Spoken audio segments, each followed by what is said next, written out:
രചന വിജയ് സത്യ. അവതരണം ഷാഹുൽ മലയിൽ. എഡിറ്റിംഗ് ഷെരീജ് പൂനൂർ. ആനപ്പുറത്ത് തേവരുടെ എഴുന്നള്ളത്തും അമ്പാരിയും പിന്നെ പഞ്ചവാദ്യമേളവും ക്ഷേത്രത്തിൽ മുറുകയാണ്. ആർത്തവ പ്രശ്നമായതിനാൽ കഴിഞ്ഞ വർഷത്തെ ആറാട്ടിന് ക്ഷേത്രത്തിൽ വരാൻ പറ്റിയില്ല വർണ്ണയ്ക്ക്. ഏറെ നേരം ആസ്വദിച്ച് അങ്ങനെ അമ്മയുടെ കൂടെ ഇരിക്കെ അല്പം അകലെ ക്ഷേത്രത്തിന്റെ ഒരു തൂണും ചാരിന്ന് ഒരാൾ തന്നെ നോക്കുന്നു. ഷാജി എന്നാണ് അയാളുടെ പേര്. കുറെ നാളായി അയാൾ താൻ ഇങ്ങോട്ട് തിരിഞ്ഞാൽ അവിടെ ഉണ്ടാവും. എവിടെ പോയി നിന്നാലും നോട്ടം തന്നിൽ തന്നെ. ഇത് ഇന്നലെയൊന്നും തുടങ്ങിയതല്ല. പണ്ട് താൻ സ്കൂളിൽ പഠിക്കുന്ന കാലം മുതലേ ഉണ്ട്. ഓരോ പ്രാവശ്യവും ക്ഷേത്രത്തിന് ചുറ്റും വലം വെച്ചുകൊണ്ട് എഴുന്നള്ളത്ത് തങ്ങൾ ഇരിക്കുന്നതിന് മുന്നിൽ കടന്നു വരുമ്പോൾ കയ്യിലുള്ള മൊബൈലിൽ അവയുടെ വീഡിയോകളും ഇമേജുകളും ഒക്കെ എടുത്ത് വർണ്ണ ഫോൺ മെമ്മറി നിറച്ചു. ഇടയ്ക്ക് തന്നെ നോക്കി നിൽക്കുന്ന അയാളെ അവൾ തിരഞ്ഞു. കണ്ടില്ലല്ലോ, എവിടെ പോയി? സ്ത്രീകൾക്ക് അങ്ങനെയാണ്. കള്ളനോ കലിപ്പനോ എപ്പോഴും കിട്ടിക്കൊണ്ടിരിക്കുന്ന നോട്ടം അത് മനസ്സിന്റെ ദൗർബല്യമാണ്. അറിയാതെ വീണ്ടും നോക്കിപ്പോവും. അവൾ തൻ്റെ തല 360 ഡിഗ്രിയിൽ കറക്കി നോക്കി. എങ്ങോ ഇല്ല. ആ, മതിയായി കാണും അവൾ കരുതി. കുറച്ചു കഴിഞ്ഞപ്പോഴാണ് ഉത്സവത്തോടനുബന്ധിച്ച് പുറത്ത് ക്ഷേത്ര മൈതാനത്തിലുള്ള സ്റ്റേജിൽ നാടകം ഉണ്ടെന്ന കാര്യം വർണ്ണയ്ക്ക് ഓർമ്മ വന്നത്. വാമ്മേ, നാടകം ഇപ്പം തുടങ്ങും, ഇനി ഇച്ചിരി നാടകം കാണാം. അവൾ അമ്മയെയും കൂട്ടി അങ്ങോട്ട് പുറപ്പെട്ടു. ദേ, അവിടെ ഒരു അടിപിടി. അമ്മ പറയുന്ന കേട്ട് വർണ്ണ അങ്ങോട്ട് നോക്കി. ക്ഷേത്രത്തിൽ നിന്നും തന്നെ ശ്രദ്ധിച്ചുകൊണ്ടുണ്ടായ അതേ ആള് തന്നെ. ഈ ഷാജി എണ്ണത് എന്തിൻ്റെ കേടാ? അവൾ മനസ്സിലോർത്തു.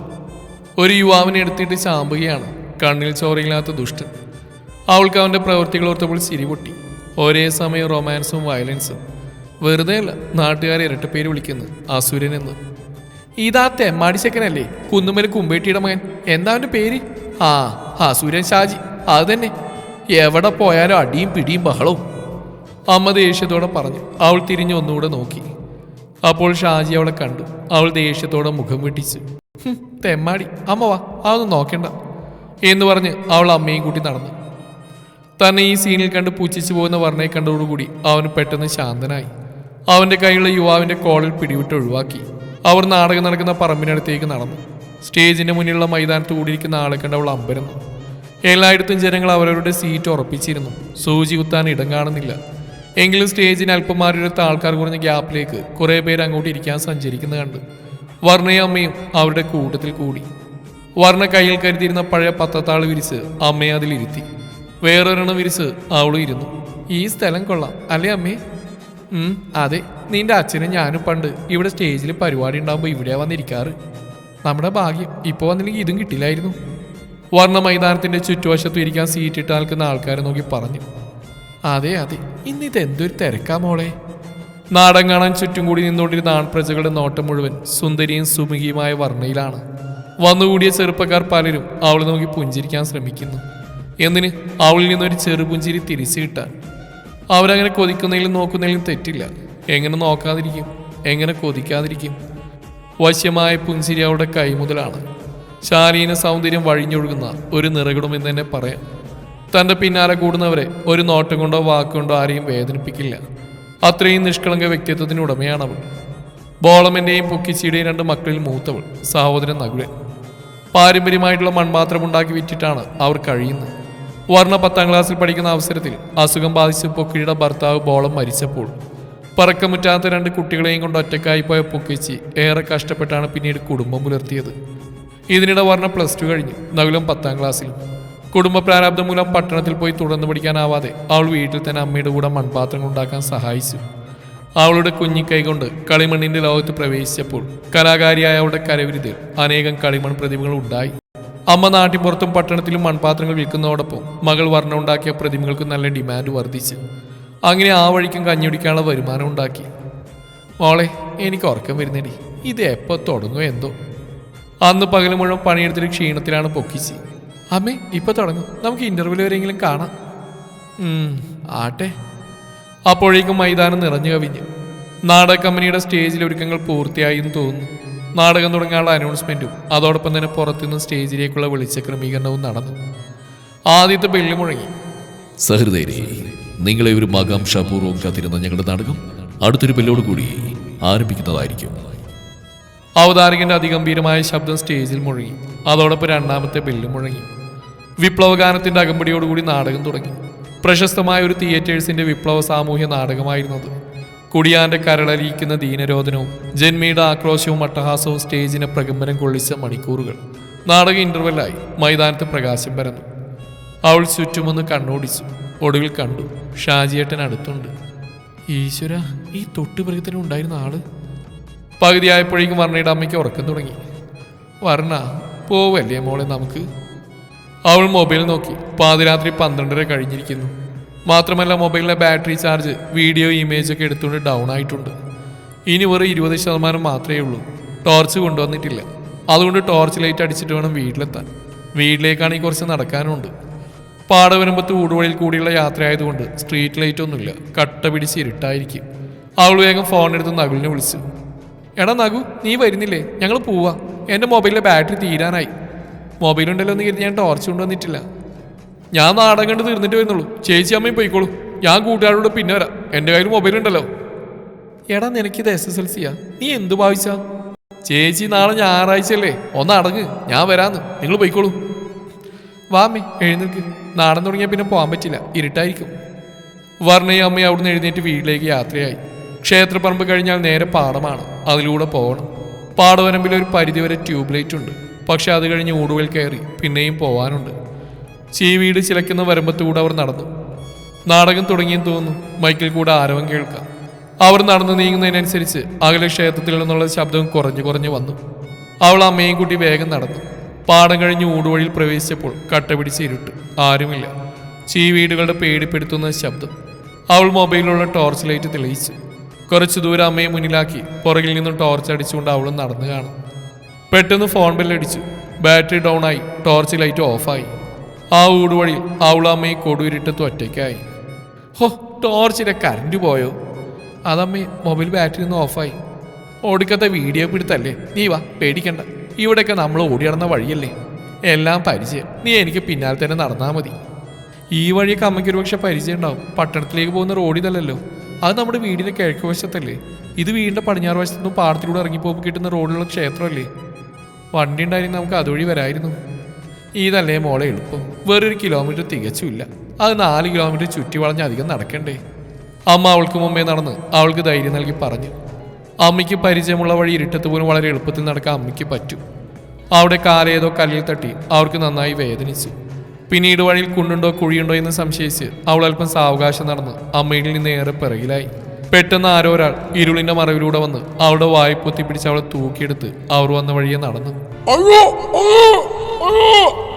അവളുടെ നിലവിളി പുറത്തിടക്കാതെ വിരലുകൾക്കിടയിൽ കുടുങ്ങി ഒടുങ്ങി. അവൾ കൈകാലിട്ടടിച്ച് കുടഞ്ഞു. 2 കാലുകളും അതുപോലെ തന്നെ കൈകളും ചേർത്ത് പിടിച്ച് തൻ്റെ ഇരയെ ഒന്ന് അനങ്ങാൻ പോലും സമ്മതിക്കാതെ നടക്കുകയാണ് അയാൾ. ഇതൊന്നും അറിയാതെ അമ്മ പൊക്കിച്ച് തനിക്ക് പരിചയമുള്ള വഴിയെന്ന് തെളിയിക്കാൻ വളരെ വേഗത്തിൽ നടന്ന് മുന്നോട്ട് പോയി.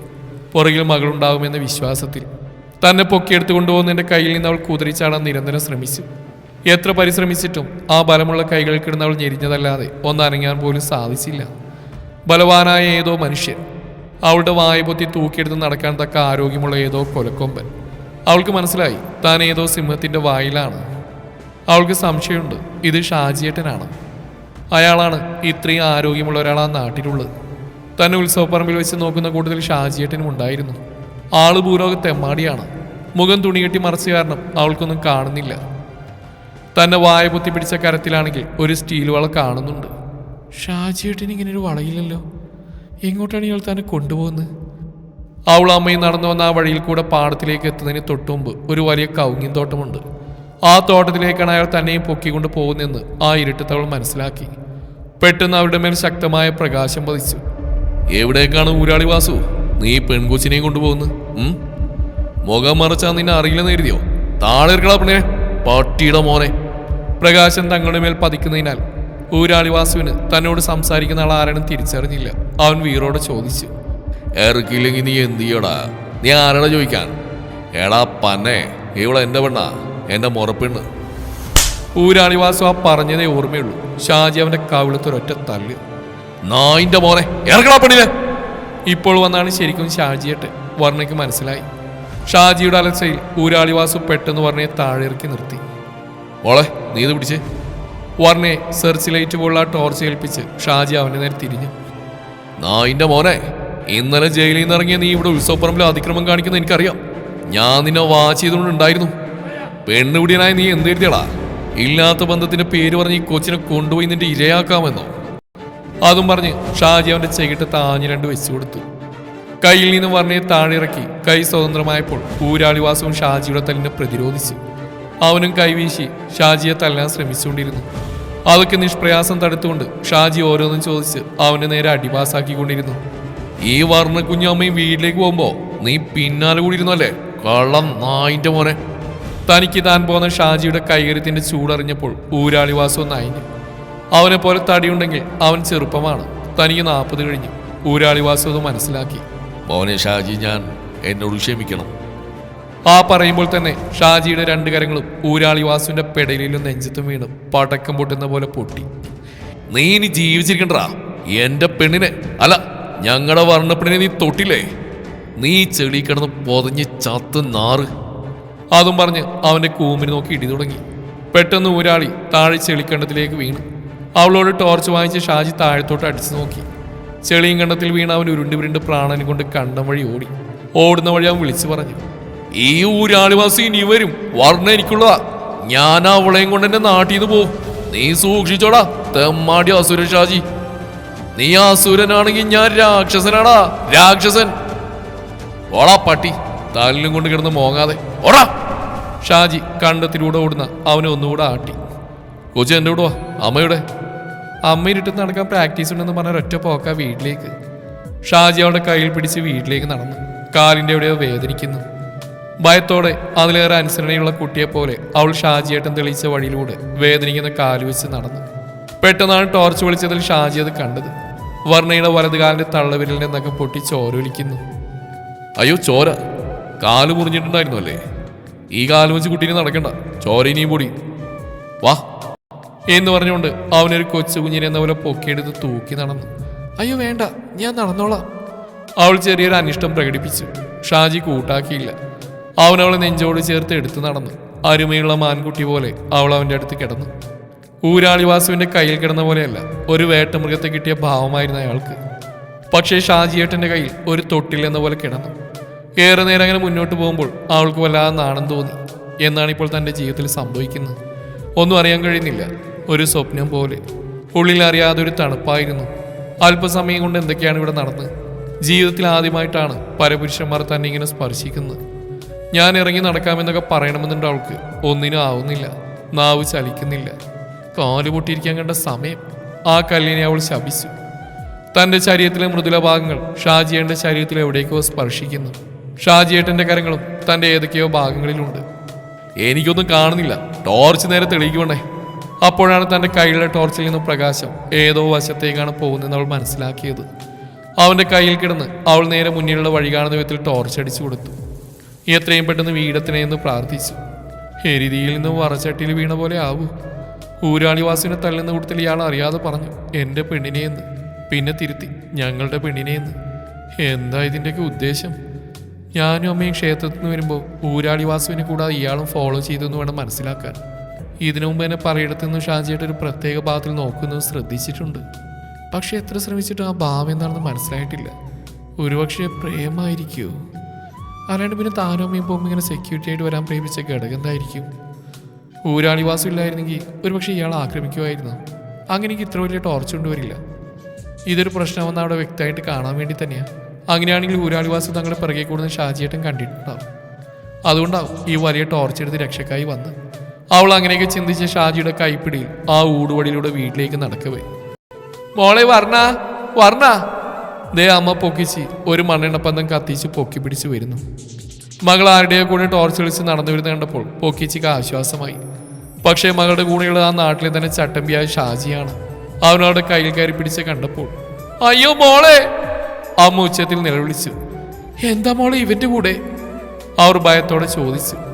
അമ്മേനെ ഇരുട്ടത്ത് ഒറ്റക്കാക്കി നടന്ന് വീട്ടിലേക്ക് പോയിട്ടല്ലേ? ആ സമയത്ത് ജയിൽപ്പുള്ളിയായിട്ടുള്ള ഊരാളിവാസു വായ്പൊത്തി പിടിച്ച് പൊക്കിക്കൊണ്ടുപോയി. ഷാജിയേട്ടനാ എന്നെ അപ്പോൾ അവിടെ നിന്ന് രക്ഷിച്ച്. അയാൾക്കിടെ നല്ല ചാമ്പി ഓടിച്ചു വിട്ടു. എൻ്റെ മോളെ ആ കാശ്മീരം പിടിച്ച് തിന്നുമായിരുന്നു. വകയുള്ളൊരു ചേട്ടൻ്റെ മകനാണെന്ന ബന്ധം പറഞ്ഞുകൊണ്ട് അവൻ പലതും സംസാരിക്കാറുണ്ട്. ആരെയോ കുത്തി ജയിലിൽ പോകുന്നതിന് മുമ്പ് ഒരു പ്രാവശ്യം ഇവിടെ വന്നിരുന്നു. അന്നവൻ തമാശ രൂപേണ പറഞ്ഞതാ എൻ്റെ മകൾ വർണ്ണ വലുതായ അവനുള്ളതാണെന്ന്. അവനവിടെ മച്ചുനിയനാണത്രേ. ഈശ്വര, അവൻ വന്നിട്ടുണ്ടായിരുന്നു. എന്നിട്ട് മോളെയും തട്ടിക്കൊണ്ട് പോവുമായിരുന്നോ? തക്ക സമയത്ത് എൻ്റെ ക്ഷേത്രത്തിലെ ഭഗവാൻ നിന്നെ അയച്ചതാ. നന്ദി കേട്ടോ മോനെ ഷാജി. നിന്നെക്കുറിച്ച് നാട്ടുകാർ പറയുന്നതൊന്നും ശരിയില്ലെന്ന് എനിക്ക് അപ്പോഴേ അഭിപ്രായം ഉണ്ടായിരുന്നു. മോളേട്ടം മരിച്ച അവസരത്തിൽ എൻ്റെ മോൻ ഇവിടെ വന്ന് സഹകരിച്ചൊക്കെ ഞാൻ കണ്ടതാ. വരൂ, ഞാൻ വീട്ടിൽ കൊണ്ടാക്കാം. പക പിടിച്ചാവും വീണ്ടും വന്ന് പ്രശ്നങ്ങൾ ഉണ്ടാക്കണ്ട. ഷാജി സെർച്ച് ലൈറ്റ് തെളിയിച്ച് അവരവരുടെ വീട്ടിലേക്ക് കൊണ്ടുപോയി. അവരെല്ലാവരും കൂടി വീട്ടിലേക്ക് നടന്നു. വീട്ടിലെത്തിയപ്പോൾ അവനവരോട് പറഞ്ഞു, നിങ്ങൾ കയറി കിടന്നോളൂ, നഗലു വന്നിട്ട് ഞാൻ പോവാം. അത് കേട്ട് വർണ്ണയും അമ്മയും അകത്ത് കയറി വാതിലടച്ച് കിടന്നു. ഈ സമയം ഷാജി ഒരു സിഗരറ്റ് വലിച്ച് അവിടെ മുറ്റത്ത് കാവലിരുന്നു. മണി 2 നഗുല അവൻ്റെ കയ്യിലുള്ള മൊബൈൽ ടോർച്ച് തെളിയിച്ച് വന്നു. ഷാജി എന്നെന്താ ഇവിടെ? ഞാൻ പിന്നെ വർണ്ണയെ വർണ്ണ എന്ത് ചെയ്യാൻ വന്നാ? നഗുലൻ ദേഷ്യം കൊണ്ട് ഷാജിയുടെ കോളിൽ പിടിച്ച് ചോദിച്ചു. എടാ ചേക്ക, ഞാൻ പറയട്ടെ, നീ വിട്. ഇല്ല, പറയാതെ ഞാൻ വിടില്ല. പുറത്ത് ബാളം കേട്ട് വർണ്ണയമ്മയും വാതിൽ തുറന്ന് വന്നു. ഇത്തിരി പോന്ന മോൻ ഷാജിയുടെ ഷർട്ടിൽ കയറി പിടിച്ച് വലിക്കുന്നു.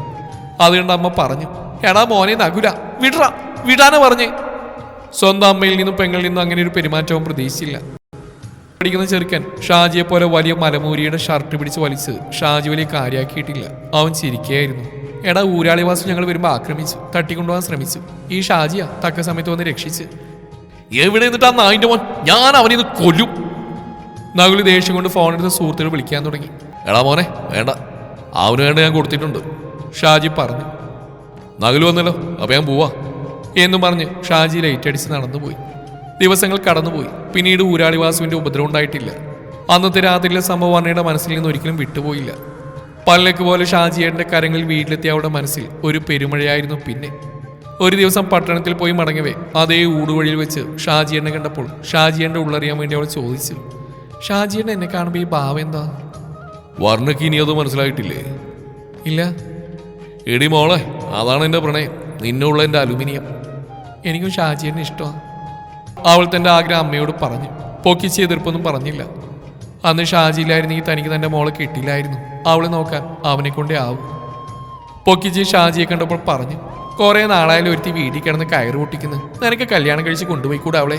ആ, എങ്കിലും നാട്ടു നടപ്പ് പോലെ തന്നെ ആയിക്കോട്ടെ കാര്യങ്ങൾ. ഞാൻ നാളെ അമ്മയേക്കാം പെണ്ണി ചോദിക്കാൻ, ഷാജി പറഞ്ഞു. പിന്നീടുള്ള ഒരു ശുഭമുഹൂർത്തത്തിൽ ഷാജിയും വർണ്ണയും വിവാഹിതരായി. ആ പ്രണയവലരിയിൽ നിറയെ പ്രേമസാക്ഷാത്കാരത്തിന്റെ വർണ്ണ പുഷ്പങ്ങൾ കൊണ്ട് നിറഞ്ഞു.